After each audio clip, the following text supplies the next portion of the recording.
अलैकुम, आप देख रहे हैं के न्यूज HD। मैं हूं किरण इरशाद। खबर शामिल करते हैं जड़ावाला से। अड्डा नाईवाला मोड़ पर कायम PSO का पेट्रोल पंप मनमानियां करने लगा और ग्राम फरोशी के साथ साथ खुला तेल बेचना मामूल बना लिया। मजीद इस हवाले से रिपोर्ट कर रहे हैं हमारे नुमाइंदा रिजवान आजिज।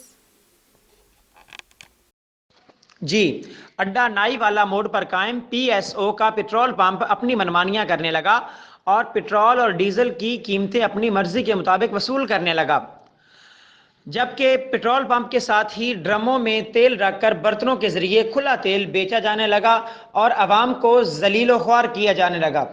अवाम का हुकूमत से मुतालबा है कि ऐसे पेट्रोल पंप्स को सील करके और उन पर भारी जुर्माना आयद करके उनको उनके किए की सज़ा दी जाए, जबकि इस तरह खुला तेल किसी भी बड़े हादसे का सबब बन सकता है और आइंदा अवाम को ऐसे किसी भी हादसे से बचाया जाए और ऐसे पेट्रोल पंप्स को सील करके उनके खिलाफ कार्रवाई अमल में लाई जाए। जी।